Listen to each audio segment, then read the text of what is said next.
ഇമാം ബുഖാരി റളിയല്ലാഹു അൻഹു ഒരുപാട് പരീക്ഷണം നേരിട്ട ആളാണ്. അവിടെ എല്ലാം വിനയം നിലനിർത്തിയ നേതാവാണ്. ഖുർആൻ സൃഷ്ടിവാദം എല്ലാ ഇമാമികളെയും ബാധിച്ചു. കൂട്ടത്തിൽ ഇമാം ബുഖാരി തന്നെ ബാധിച്ചു. സത്യം പറയുന്ന ആലിമീങ്ങൾ വേദനിച്ചിട്ടുണ്ട്. അതവരുടെ മാറ്റു കൂട്ടുകയല്ലാതെ കുറച്ചിട്ടില്ല. അതില്ലതാ ഇമാം ബുഖാരി അക്കാലഘട്ടത്തിലെ വലിയ പണ്ഡിതനാണ്, വലിയ ആലിമാണ്. ആ മഹാനായ ഇമാം ബുഖാരി ബഹുമാനപ്പെട്ട ഇമാം ബുഖാരി റളിയല്ലാഹു അൻഹുവിന്റെ വാക്കിനെ തെറ്റായി വ്യാഖ്യാനിച്ച ആളുകളിൽ കേട്ടുപോയ ആളാണ് ബഹുമാനപ്പെട്ട ഇമാം ബുഖാരി റളിയല്ലാഹു അൻഹു പറഞ്ഞു, നമ്മുടെ വാക്കുകൾ സൃഷ്ടികളാണ്. അപ്പൊ ചില ആളുകൾ പറഞ്ഞു നമ്മുടെ ഖുർആനും സൃഷ്ടിയാണ് എന്ന തെറ്റായ ഇമാം ബുഖാരിയുടെ അടുക്കലെത്തി.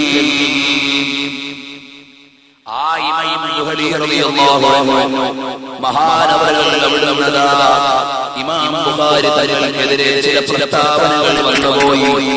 അപ്പോൾ ബഹുമാനപ്പെട്ട ഇമാം ബുഖാരി റളിയല്ലാഹു അൻഹുവിനെതിരെ ബഹുമാനപ്പെട്ടവർ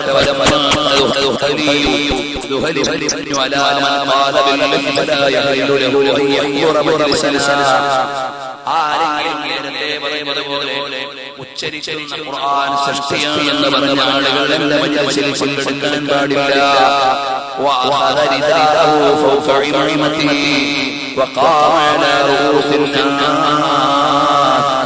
فبعث إليه جميع ما كان كتبه على ظهر الرمال. ഈ വിവരം അറിഞ്ഞപ്പോൾ ബഹുമാനപ്പെട്ട ഇമാം ബുഖാരി റളിയല്ലാഹു അൻഹുവിനെ കുറിച്ച് തെറ്റിദ്ധരിച്ചിട്ട് ഖുർആൻ സൃഷ്ടിവാദിയാണെന്ന തെറ്റിദ്ധാരണ വന്നപ്പോൾ അതിനനുകൂലമായി പ്രസ്താവന നടത്തിയ ആളുകൾക്ക് ഇമാം ബുഖാരി തന്നെ പറഞ്ഞു, നിങ്ങളുടെ അടുക്കൽ നൽകിയ ഹദീസുകളൊന്നും വേണ്ട.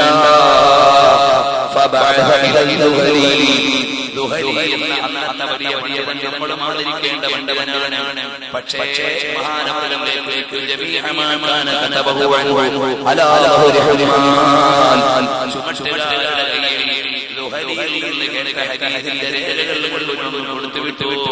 എന്നെ കുറിച്ച് തെറ്റിദ്ധാരണകൾ വിട്ടുപോയല്ലോ, ശ്രദ്ധ പാലിച്ചില്ലല്ലോ. മാനദണ്ഡത്തിലൂടി പെട്ടതാണ്. ഇപ്പോ ഞാൻ അങ്ങോട്ട് പോകുന്നില്ല. ഏതായാലും ബഹുമാനപ്പെട്ടവർക്കെതിരെ പ്രചരണമുണ്ടായി.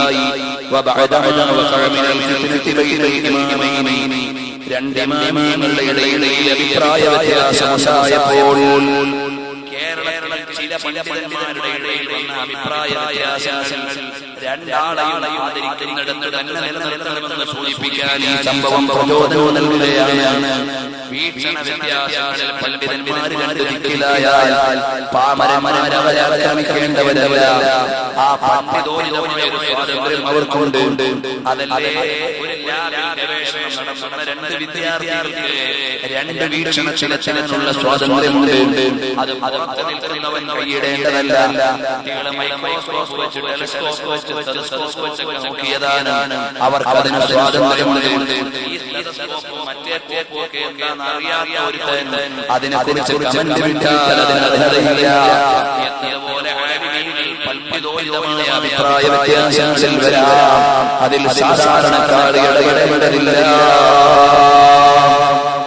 അവസാനം ഇമാം ബുഖാരി റളിയല്ലാഹു അൻഹു നൈസാബൂർ എന്ന പ്രദേശത്ത് നിന്ന് പോകേണ്ടി വന്നു.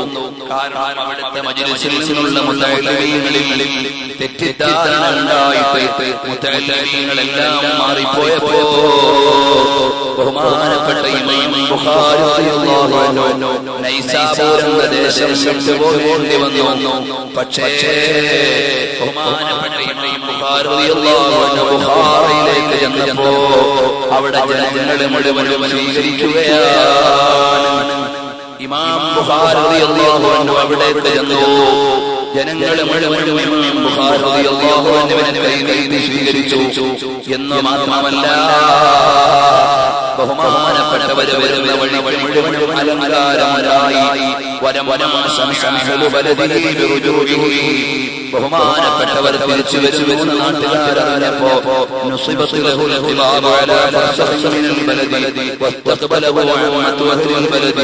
നാട്ടിലെ ഭൂരിപക്ഷം ആളുകളും ബുഖാരി തങ്ങളെ സ്വീകരിക്കാൻ പോയി. അറിയപ്പെടുന്ന എല്ലാ ആളുകളും സ്വീകരിക്കാനെത്തി.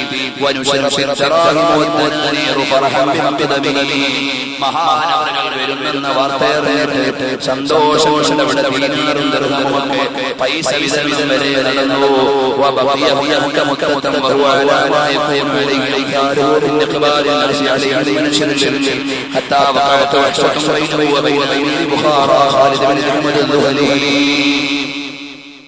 ഇമാം ബുഖാരി റളിയല്ലാഹു അൻഹു അവരുടെ ദീനീ ദർശനത്തിൽ കൂടി ചില നാട്ടുരാജാക്കന്മാർ ദീനിനെതിരായി വന്നിട്ടുണ്ട്. ഇമാം ബുഖാരി തങ്ങളുടെ ഹദീസിന്റെ ദർശനം കാര്യങ്ങളുമായി കഴിയുകയാണ്. ഇമാം ബുഖാരി തങ്ങളുടെ ചരിത്രം വായിക്കുമ്പോൾ ഭാര്യ സന്താനത്തെക്കുറിച്ചുള്ള പരാമർശമില്ല, ഒരു ചരിത്രത്തിലും കാണാനില്ല. അപ്പോൾ അവൾ വിവാഹിതനായിരുന്നോ? തെളിവുകൾ ചരിത്രം റിപ്പോർട്ട് ചെയ്തിട്ടില്ല. മനസ്സിലാകുന്നത് ഇമാം കല്യാണം കഴിച്ചതുപോലെ ഇമാം ബുഖാരി തങ്ങളുടെ ഹദീസിനെ വിവാഹം കഴിച്ചിട്ടുണ്ടാകണം. അഥവാ വിവാഹ താല്പര്യങ്ങളടക്കം മാറ്റിവെച്ചിട്ട് ഇൽമിനെ സമർപ്പിച്ച മഹാനാണ് ബഹുമാനപ്പെട്ട ഇമാം നബവി. അതുപോലെ ഇമാം ബുഖാരി റളിയല്ലാഹു അൻഹു. പിന്നെ അബൂ അബ്ദുല്ലാഹ് പേരുണ്ട്. അത് മകനുണ്ടെങ്കിലും ഇല്ലെങ്കിലും ആദരപൂർവ്വം വിളിക്കുന്ന പേരിൽ പെട്ടതായതുകൊണ്ട് അതിൽ നിന്നും മകനുണ്ടെന്ന തെളിവെടുത്തുകൂടാതെ പണ്ഡിതന്മാര് പറയുന്നുണ്ട്. ഏതായാലും ബുഖാരി റളിയല്ലാഹു അൻഹു ബുഖാറ എന്ന നാട്ടിൽ അല്ലാഹുവിന്റെ ദീനിന്റെ ദർശനം കഴിയുകയാണ്. നിരവധി കഴിവുകളുള്ള മഹാനാണ്, സൂക്ഷ്മതയുള്ള നേതാവാണ്. ചരിത്രത്തിൽ ഇമാം ബുഖാരി പരദൂഷണത്തെക്കുറിച്ചുള്ള ഹദീസ് കേട്ടതിനു ശേഷം ഒരു വാക്കിലും പരദൂഷണത്തിന്റെ പ്രയോഗം വരാതിരിക്കാൻ വളരെ സൂക്ഷിച്ച മഹാനാണ്. അപ്പച്ചര ഹദീസ് റിപ്പോർട്ട് ചെയ്ത ചങ്ങാതിമാരെ അവരെക്കുറിച്ച് വല്ല നെഗറ്റീവ് റിപ്പോർട്ട് പറയണമെങ്കിൽ ബഹുമാനപ്പെട്ട ഇമാം ബുഖാരി അയാളെ കള്ളനാണെന്ന് പറയില്ല, അയാളെ മോശക്കാരനാണെന്ന് പറയില്ല, അയാളെ ഹദീസ് വാദിയാണെന്ന് പറയില്ല.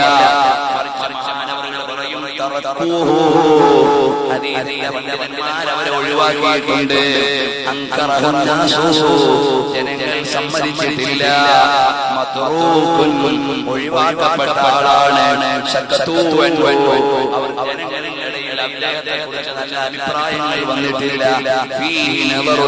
ഇത് ആലോചിക്കേണ്ട പരമ്പരയാണ് എന്നല്ലാതെ നേരിട്ടൊരാളെയും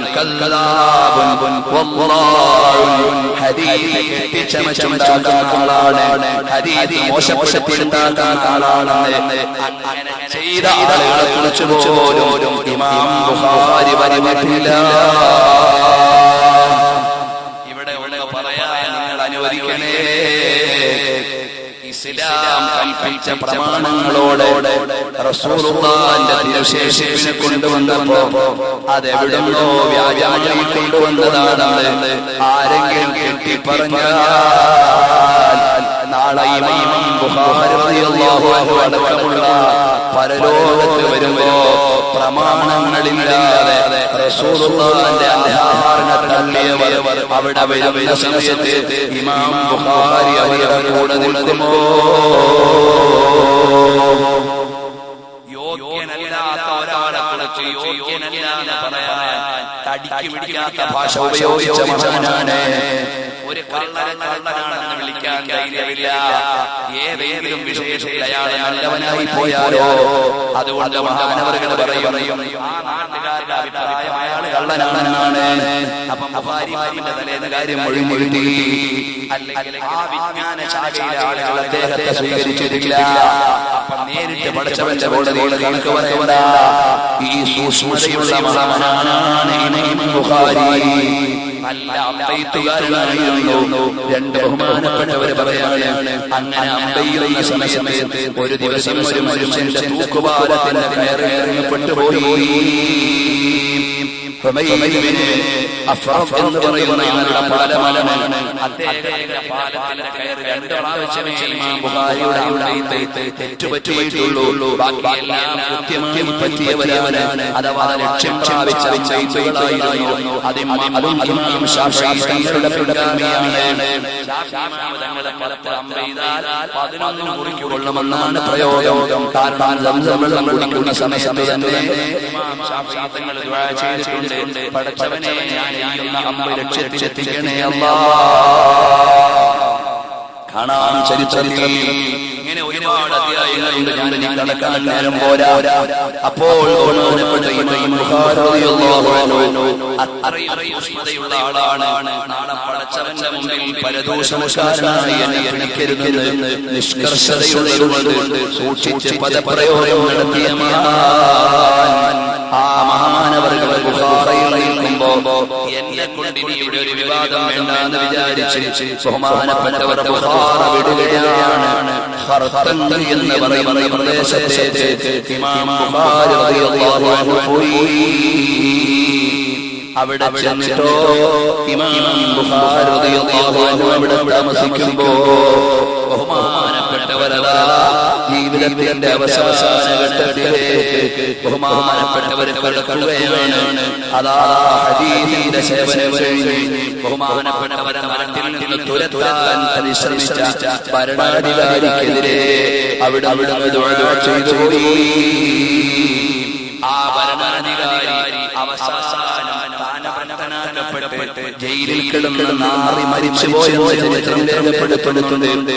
ഇമാം ബുഖാരി തങ്ങൾ വേദനിച്ച് 2 ഘട്ടങ്ങളിലാണ് ദുആ ചെയ്യേണ്ടി വന്നത്.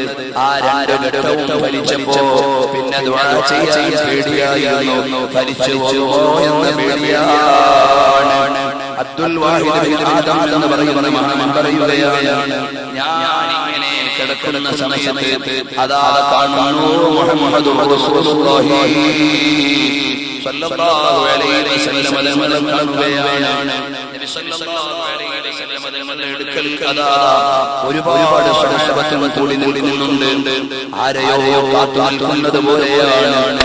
ഞാൻ ചോദിച്ചു, തങ്ങൾ എന്താണ് ഇവിടെ നിന്നത്? അബ്ദുൽ വാഹിദ് ബിൻ ആദം റളിയല്ലാഹു അൻഹു പറയുകയാണ്, ഞാൻ ചോദിച്ചു, നിങ്ങൾ എന്താണ് ഇവിടെ നിന്നത്? നബി സല്ലല്ലാഹു അലൈഹി വസല്ലം തങ്ങൾ പറഞ്ഞു, മുഹമ്മദ് ബിൻ ഇസ്മാഈലിനെ സ്വീകരിക്കാനാണ്. അതെന്റെ മനസ്സിലിരിക്കുകയാണ് ആ സ്വപ്നം. അങ്ങനെ ഇരിക്കുകയാണ്. അല്പ ദിവസം കഴിയുമ്പോൾ ഇമാം ബുഖാരി റളിയല്ലാഹു അൻഹു വഫാത്തായതായി അറിയുന്നു. അങ്ങനെ നബി സല്ലല്ലാഹു അലൈഹി വസല്ലം തങ്ങളുടെ ഹദീസ് നിവേദകനായ ഇമാം ബുഖാരി റളിയല്ലാഹു അൻഹു വഫാത്തായ സമയം നോക്കുമ്പോൾ അതാ 62 വയസ്സ് ജീവിച്ച മഹാനവറുകൾ ഇനി 13 ദിവസമേ ബാക്കിയുള്ളൂ. 62 വയസ്സ് توفي البخاري ليلة الفطر عند صلاة العشاء ودفن يوم الفطر بعد صلاة الظهر. ബഹുമാനപ്പെട്ട മഹാനവറുകൾ ഹിജ്റ 256 അതാ കൊച്ചു പെരുന്നാളിന്റെ രാവ്, ചെറിയ പെരുന്നാളിന്റെ രാവ്, ശവ്വാൽ 1 രാവിലെ ലോകത്തോട് വിട പറയുന്നു. അതിന്റെ തൊട്ട് മുമ്പ് മഹാനവറുകൾ ദുആ ചെയ്തു, അല്ലാഹു ഇന്നഹു ഖദ ളഖത അലൈഹിൽ അർദു ബിമാ റഹബത ഫതബിലി ഇലൈക. ഓ അല്ലാഹുവേ, വിശാലമായ ലോകം ഇടുങ്ങിയതുപോലെ തോന്നുന്നു. സത്യം പറഞ്ഞതിന്റെ വേദന അനുഭവിക്കുന്നു. ഹദീസിന്റെ ദർശനസതുപോലെ നടത്താൻ കഴിയില്ല എന്ന് പറഞ്ഞതിന്റെ ഒരു മനസ്സിന്റെ ഉള്ളിലാണ് ബഹുമാനപ്പെട്ടവർ എന്ന് പറയുന്ന പ്രദേശത്ത് ലോകത്തോട് വിട പറയുകയാണ്. 'അസ്ഹഹുൽ കുതുബി ബഅദ കിതാബില്ലാഹ് സഹീഹുൽ ബുഖാരി. ആ ബുഖാരി ശരീഫിച്ചിട്ട് പോയി ഒരു കിതാബല്ല, അദബുൽ മുഫ്രദ് എന്ന വേറെ കിതാബുണ്ട്, താരീഖുൽ കബീർ ഉണ്ട്, താരീഖുൽ ഔസത്ത് ഉണ്ട്, താരീഖുൽ സഗീർ ഉണ്ട്, അതുപോലെ തന്നെ ഖൽഖു അഫ്ആലിൽ ഇബാദ എന്ന കിതാബുണ്ട്. അങ്ങനെ നിരവധി കിതാബിന്റെ രചയിതാവായ ഇമാം ബുഖാരി ലോകത്തോട് വിടപെടപോയി. ഖദമാത ഖൗമും മാതത് മകാരിഹും وعاش قوم وهم في الناس أموات. ചിലര് മരിച്ചുപോയി ശരീരം കൊണ്ട്, പക്ഷേ ജനങ്ങളുടെ ഇടയിൽ ജീവിക്കുകയാണ്. ചില ചലനാദിമാര് ജീവിച്ചിരിക്കുന്നുണ്ട്, പക്ഷേ മരിച്ചതിനേക്കാൾ വലിയ വിശ്വസിച്ചില്ല. അപ്പൊ അല്ലാഹുവിന്റെ ഹബീബ് സല്ലല്ലാഹു അലൈഹി വസല്ലം ഹദീസിനെ സേവനം ചെയ്ത ലോകപ്രസിദ്ധ പണ്ഡിതനായ സൂക്ഷ്മജ്ഞാനത്തിന്റെ അതീവ ഗുരുവായ ഇമാം ബുഖാരി തനിതൻ വഫാത്തായി. ഇനി ഇതിനനുബന്ധമായി ഒരു കാര്യം പറഞ്ഞോട്ടെ. ലോകത്തുള്ള എല്ലാ ആലിമീങ്ങളും അതിന് സേവനം ചെയ്തു, അതിന് വ്യാഖ്യാനം എഴുതിയവരുണ്ട്, അതിന്റെ ക്രോഡീകരണത്തിൽ വ്യത്യസ്ത സേവനങ്ങൾ ചെയ്തവരുണ്ട്, അതിന്റെ പ്രസാദനത്തിൽ പങ്കെടുത്തവരുണ്ട്. തുടക്കം മുതൽ ഒടുക്കം വരെ ബറക്കത്തിന് വേണ്ടി പാരായണം ചെയ്താൽ രോഗം മാറുന്നതാണെന്ന് മഹാന്മാര് പറഞ്ഞിട്ടുണ്ട്. ഉത്തരേന്ത്യയിലെ പല സ്ഥലങ്ങളിലും സഹീഹുൽ ബുഖാരി ജുസുകളായി ബൈബിൾ ചെയ്തിട്ട് കുറെ ആളുകൾ ഒരുമിച്ചിരുന്ന് ഓതി. അത് വിഷയം പഠിക്കാനല്ല, ബറക്കത്തിന് വേണ്ടി ഓതി. രോഗശമനത്തിന് മന്ത്രിക്കുന്ന സ്വഭാവമുണ്ടെന്ന് അൻവർ ഷാ കശ്മീരി എഴുതിയിട്ടുണ്ട്. അതുപോലെ നബി സല്ലല്ലാഹു അലൈഹി വസല്ലമയുടെ ബഹുമാനപ്പെട്ട ഇമാം ബുഖാരി റളിയല്ലാഹു അൻഹു ഹദീസ് ലോകത്തെ വലിയ പണ്ഡിതന്മാർ ഇമാം ബുഖാരി രചനകൾ, സഹീഹുൽ ബുഖാരിയുടെ ശൈലി, സഹീഹുൽ ബുഖാരിയുടെ വ്യാഖ്യാതാക്കൾ, അങ്ങനെ ഒരു 2 ദിവസത്തേക്കുള്ള പഠനാർഹമായ വിഷയം നമ്മൾ കടന്നു പോകാൻ കഴിഞ്ഞിട്ടില്ല. ഏതായാലും അല്ലാഹു സുബ്ഹാനഹു വ തആല പറഞ്ഞത് സ്വീകരിക്കുമാറാകട്ടെ. ഇമാം ബുഖാരി റളിയല്ലാഹു അൻഹു ലോകത്തോട് വിട പറഞ്ഞു ഖർഖന്ത് എന്ന് പറയുന്ന സ്ഥലത്തു വന്ന് ഖബറടക്കിയപ്പോൾ ഇൻഷാ അല്ലാഹ് നമുക്കിത് പറഞ്ഞു നിർത്താം. നബി സല്ലല്ലാഹു അലൈഹി വസല്ലം പവിത്രമായ ഹദീസിനെ സേവനം ചെയ്ത ഇമാം ബുഖാരി റളിയല്ലാഹു അൻഹുവിന്റെ തിരുശരീരം കൊണ്ടുവന്ന് ഖബറിൽ വെച്ചു. ഖബറടക്കിയത് മുതൽ അവിടെ കസ്തൂരിയുടെ ഉദകമാണ്. ബിബറകത്തി ഹദീസിർ റസൂൽ സല്ലല്ലാഹു അലൈഹി വസല്ലം മദരുടെ ഹദീസിന്റെ ബറകത്ത് കൊണ്ട് ബുഖാരി റളിയല്ലാഹു അൻഹുവിന്റെ ഖബറിൽ കേൾക്കുന്ന അതേ കസ്തൂരിയുടെ ഗന്ധം കാലങ്ങളോളം നീണ്ടു നിൽക്കുമ്പോൾ ജനങ്ങൾ മുഴുവനും അങ്ങോട്ട് വരികയാണ്. ഇമാം ബുഖാരി റളിയല്ലാഹു അൻഹുവിന്റെ അടുക്കലേക്ക് അവസാനം ഗവൺമെന്റ് മരണ്ട് വേലേറ്റി ബുഖാരി മുതലുടെ ഖബർ സംരക്ഷിക്കാൻ ഇന്ന് കെട്ടി ഉയർത്തിയ ഖബറും മഖബറയുമൊക്കെ എവിടെയുണ്ട്. ബഹുമാനപ്പെട്ട സയ്യിദ് ഇബ്രാഹിം ഖലീൽ ബുഖാരി തങ്ങളവர்களுം ഒരു സംഘവും അവിടെ പോയി ഇവിടെ വന്നവങ്ങളോടും നമ്മോടുമൊക്കെ അനുഭവങ്ങൾ പറഞ്ഞിട്ടുണ്ട്. ഇനിയും യാത്രാ സംഘം പോകുന്നുണ്ടെന്നാണ് തങ്ങൾ പറഞ്ഞത്.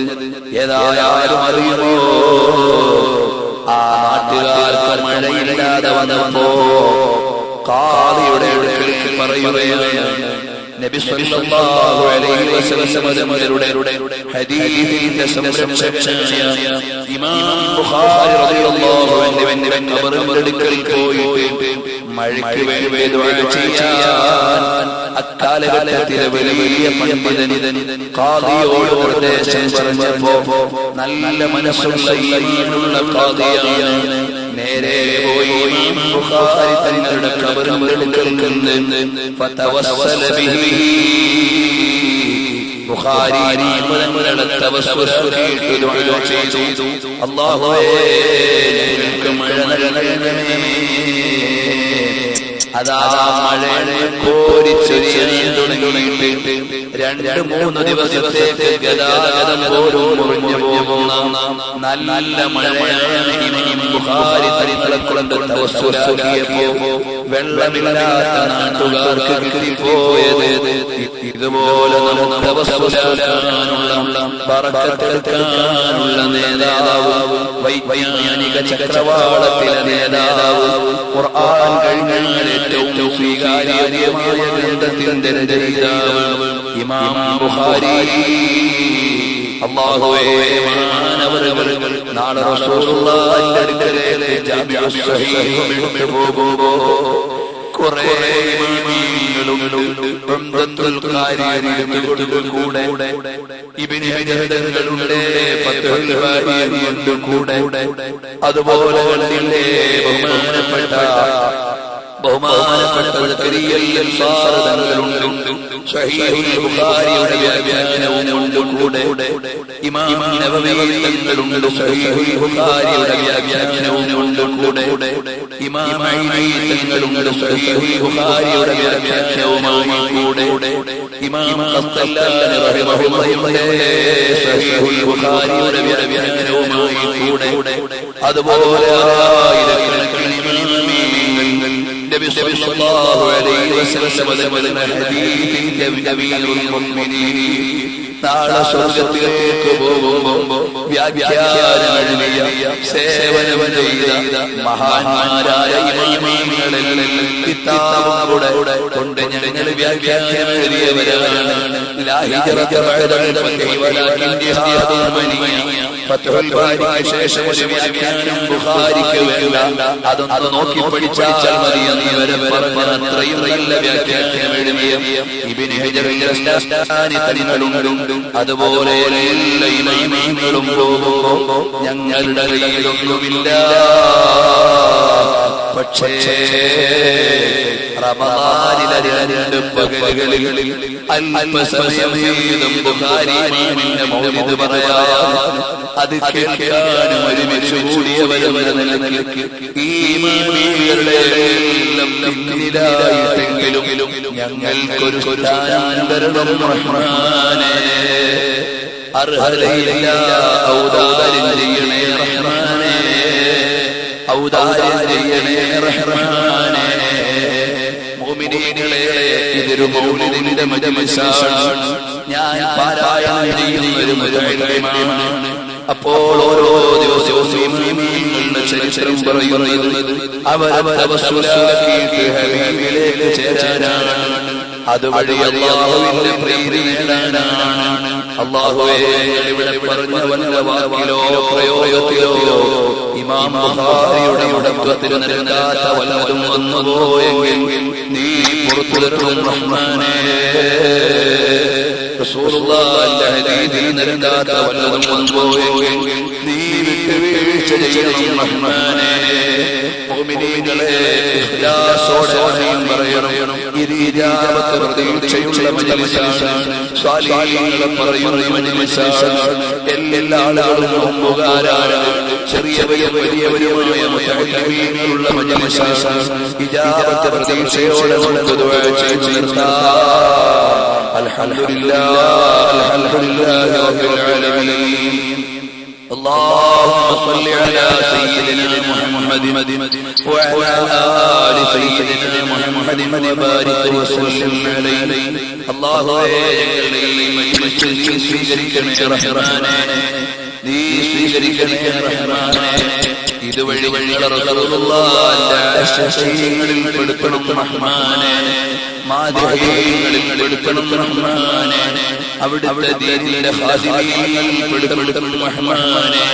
ഞങ്ങൾക്ക് നൽകണേ റഹ്മാനേ, ഞങ്ങൾക്ക് മഅരിഫത്തിന്റെ യോഗ്യതയില്ല, ഔദാര്യം ചെയ്യണേ റഹ്മാനേ. അല്ലാഹുവേ, ഞങ്ങളുടെ കൽബുകളിൽ നീ പ്രകാശപൂരിതമാക്കണേ റഹ്മാനേ. ഈ റഹ്മത്തിന്റെ പദത്തിന്റെ റഹ്മത്ത് കൊണ്ട് പൊതിയുന്നവരും ഞങ്ങളെ പെടുത്തണേ റഹ്മാനേ. ഞങ്ങളിൽ നിന്ന് മരണപ്പെട്ടുപോയ ആലിമീങ്ങൾ, സാദാത്തുക്കൾ, ഞങ്ങളുടെ പ്രിയപ്പെട്ട ഉസ്താദുമാർ, നേതാക്കന്മാർ, അവരുടെ എല്ലാം ഖബറുകളും നീ പ്രകാശപൂരിതമാക്കണം റഹ്മാനേ, പ്രകാശപൂരിതമാക്കണം റഹ്മാനേ. ഈ മജ്‌ലിസിലുള്ള പലരുടെയും ഉമ്മമാര്, മാതാപിതാക്കൾ, സഹോദരങ്ങൾ, ഭാര്യമാര്, ബന്ധുക്കൾ, മക്കൾ പലരും മരണപ്പെട്ടു.